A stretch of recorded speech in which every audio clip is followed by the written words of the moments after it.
Di antara tanda-tanda ciri-ciri kemakrifatanmu, artinya cirinya engkau sudah level makrifat. Makrifat apa? Ru'yah. Adalah cirinya antasyhada samtal kul. Ketika engkau telah menyaksikan bahwa semua benda, semua makhluk yang ada di alam dunia ini semuanya membisu. Dan di antara ciri-ciri hati kita terhijab, kalau tadi hati kita terbuka bisa melihat cirinya itu. Nah sekarang ketika hati kita tertutup, pikiran kita terkunci, apa ciri-cirinya?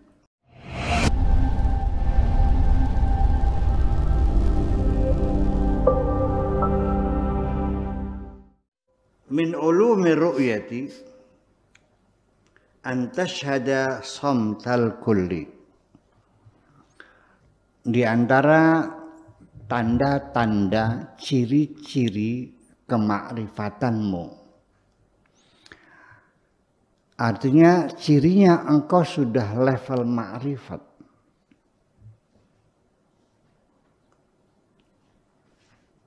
Makrifat apa? Ru'yah. Ru'yah itu eyewitness, kesaksian langsung, melihat.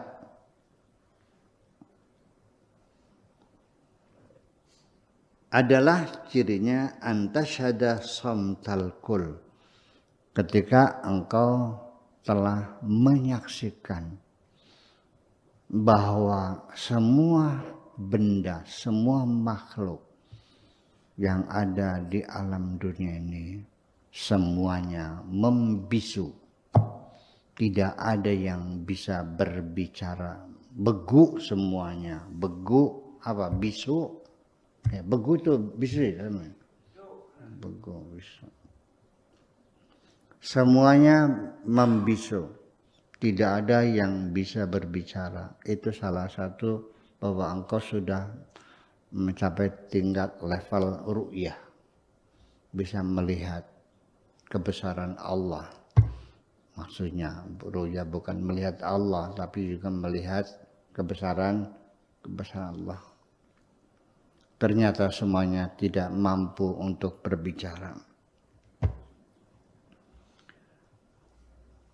Wa adzal kul, dan ketidakmampuan apa saja yang ada di alam dunia tidak mempunyai kemampuan apapun. Semuanya dalam keadaan posisi lemah, tidak punya daya apapun dan tidak punya kekuatan apapun. Semuanya tergantung illa billahil aliyyil azim. La haula wa la quwata illa billahil aliyyil azim. Kecuali dengan seizin Allah. Itu salah satu ciri orang yang sudah mencapai ru'yah. Artinya bukan melihat makhluk lemah semua, termasuk dirinya juga sama. Dia sudah tidak merasa, tidak pernah merasa punya kekuatan, dan dia tidak pernah merasa punya kemampuan apapun. Semuanya berdasarkan izin Allah semuanya. La haula wa la quwata illa billahil aliyyil azim. Sebetulnya kalimat la haula ini hampir semua orang mengucapkannya kok. Dan semuanya mengucapkannya lancar semua kok. Bahkan ketika menghadapi sesuatu yang sulit saja, selalu sesumbarnya la haula wa la quwwata illa, ya kan? Iya, kalau melihat ada saking gemes dan marahnya la ilaha illallah kan gitu. Ya. Kalau mau mukul orang Allahu Akbar. Prang kepalanya lagi pakai pentungan. Allahu Akbar, prang semua orang. Saya yang lihat begitu, mukulin orang sambil takbiran, hebat kan? nama Allah disebut ketika kita akan mempersekusi seseorang. Luar biasa. Luar biasa mulianya. Kalau kita itu diajarkan dulu waktu saya kecil, sekalipun membunuh ular yang mengancam kita menggigit, itu dianjurkan untuk baca Bismillahirrahmanirrahim, bukan Allahu Akbar. Ya tetapi mukul orang tetap aja mau Bismillah, tetap aja salah. Mau Bismillah, mau Allahu Akbar, Bismillahirrahmanirrahim, ya tetap aja nggak benar. Iya. Mau nyopet boleh nggak baca Bismillah? Bismillahirrahmanirrahim. Di kantor orang boleh. Ya itulah. Ya saya sih begini aja kesimpulannya. Kalau engkau akan melakukan kejahatan, memukuli orang, itu kejahatan. Kejahatan. Nggak ada dasar hukumnya. Keprak-keprak begitu tuh nggak ada dasarnya. Ya, polisi saja yang nangkep maling nggak boleh mukul loh sekarang. Apalagi dia polisi bukan, hakim bukan, mukulin orang. Itu kan kejahatan kemanusiaan. Iya, jangan nyebut-nyebut nama Allah dong. Itu aja. Allah jangan jadikan alat mainan yang terucap dari mulut kita yang kotor itu.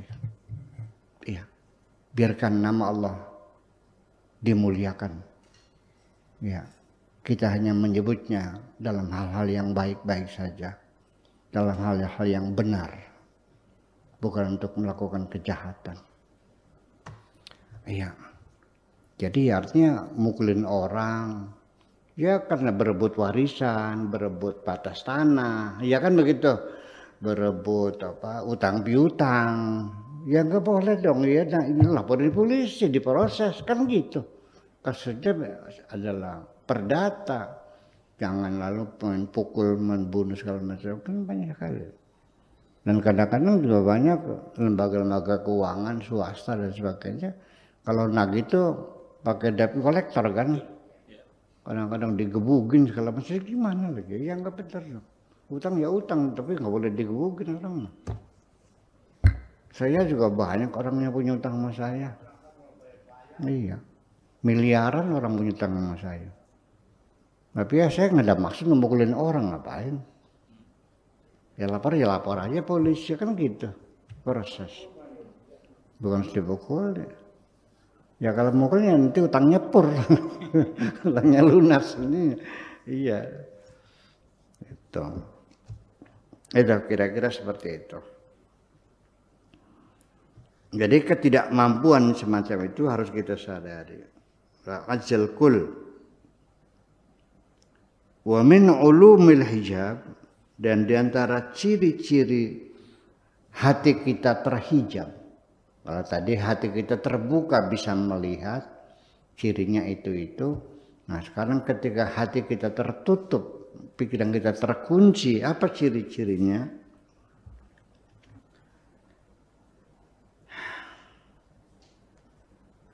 Anta syahada nutqal kul, yaitu ketika engkau menyaksikan semua, bisa ngomong semua, terus termasuk kamunya juga banyak ngomong, apa kayaknya nggak berhenti ngomongin orang, ngomongin pemerintah, ngomongin politik, ekonomi, wah semua salah semua.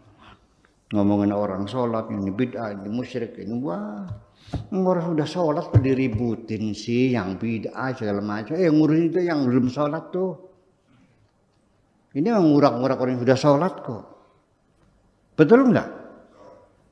Yang sudah sholat yang dibikin gaduh. Yang Fatihahnya jangan baca basmalah, langsung alhamdulillah saja. Yang tidak usah baca usolli, yang tidak usah baca kunut, yang salawatnya tidak boleh sayyidina, harus Muhammad saja. Ini gimana lagi orang ini? Dan itu dalam perasaan dirinya berdakwah begitu. membuat kegaduhan, membuat pertengkaran di tengah masyarakat, itu diyakininya itulah cara dakwah. Betul nggak begitu? Betul nggak begitu? Menurut penglihatan mata saya, kalau tidak salah, kalau salah ya mohon maaf lah. Berdakwah itu kepada orang yang belum memeluk agama, ya kan gitu. Kita dekati, kasih indomie, kasih beras, kasih baju, bagi-bagi sarung, kan begitu caranya. Bukan bawa pentungan. Ya kalau bawa pentungan pada lari. Agama A berdakwahnya dengan indomie, dengan beras, dengan obat-obatan, ya dengan beasiswa, dengan ini agama A. Agama B dakwahnya bawa pentungan, ngobrak-ngabrik rumah pelacuran, ngobrak-abrik perjudian, ya kan, menjerit-jerit di jalan sambil takbir. Dalam pertarungannya yang menang mana di kemudian hari? A atau B?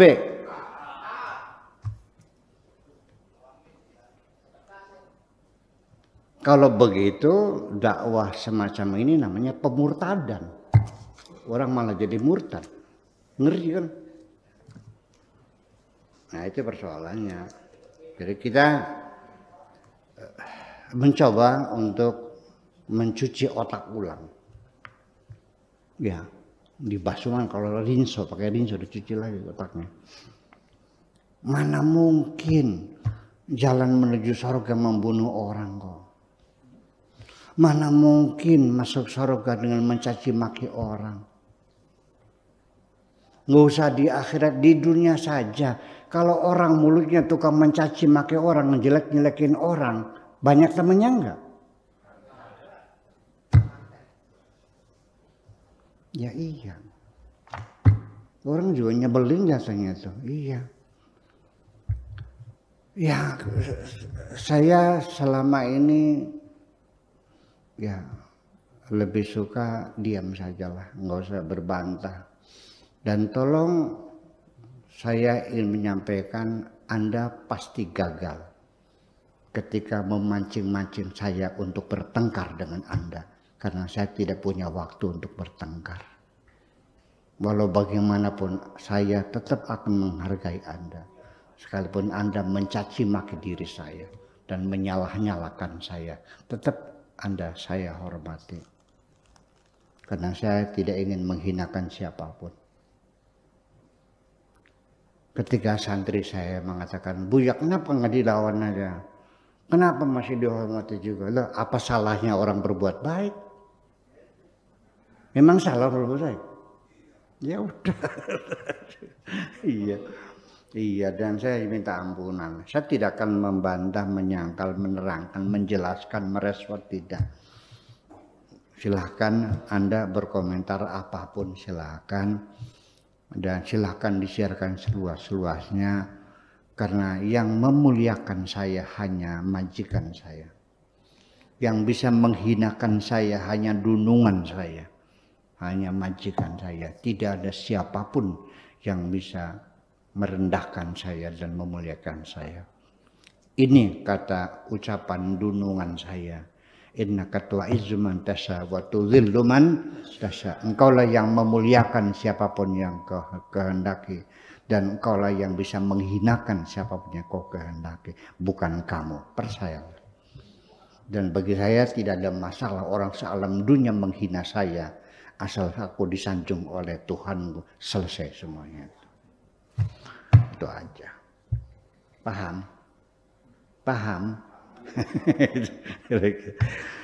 Iya, itulah yang jadi masalah di antara sifat-sifat yang apa namanya orang itu yang hanya terhijab, itu karena masih melihat semua bisa berbicara. Wa qadratul kun, dan masih melihat semua berkuasa. Dikiranya orang bisa merendahkan saya, menghinakan saya. Tidak. Tidak ada yang punya kemampuan untuk menghinakan saya. Ketika Anda masih meyakini bahwa orang-orang yang bisa memuliakan Buya Sakur, Anda keliru, Anda berarti masih terhijab. Yakinilah bahwa yang mampu memuliakan saya hanya Tuhan saya. Itu. Kalau Anda masih yakin orang masih bisa menghinakan, orang bisa memuliakan, orang punya kemampuan, hatimu masih terhijab. Masih takut sama orang enggak? Masih terhijab. Masih takut hantu enggak? Terhijab. Iya, takut sama rampok enggak? Takut sama begal enggak? Iya, rasa takut selalu menyelimuti diri kita. Dari takut halusinasi, takut ilusi, takut takut terancam, takut terbunuh, takut tertipu, takut nggak makan, takut miskin, takut segala macam ketakutan itu beragam, banyak sekali. Jenis makam itu kalau diidentifikasi itu ratusan jenis ketakutan ya, yang semuanya itu tidak realistis. Rasa takut itu sebetulnya kita yang menciptakan ketakutannya itu sebetulnya mah. Ya karena apa? Karena hilangnya keamanan dalam hati kita, maka ya muncullah ketakutan itu. Nah, cirinya orang jadi waliullah ketika dia sudah tidak takut kepada siapapun, kecuali hanya kepada Allah saja. Itu cirinya wali. Makanya masih takut nggak sama orang? Masih. Yang belum jadi wali dong. Baru jadi orang soleh aja ya, lumayan ya. Ya udah soleh lah. Belum jadi wali. Kalau duitnya hilang sedih nggak? Nah, dua, inna auliya Allah la khaufun alaihim wa lahum yahzanun. Waliullah itu tidak pernah sedih dan tidak pernah takut pada siapapun. Ya, jiwanya sangat tenang sekali. Oke, itu saja mungkin yang perlu ya. Udah hampir jam 3. Oke. Sekian aja. Assalamualaikum warahmatullahi wabarakatuh.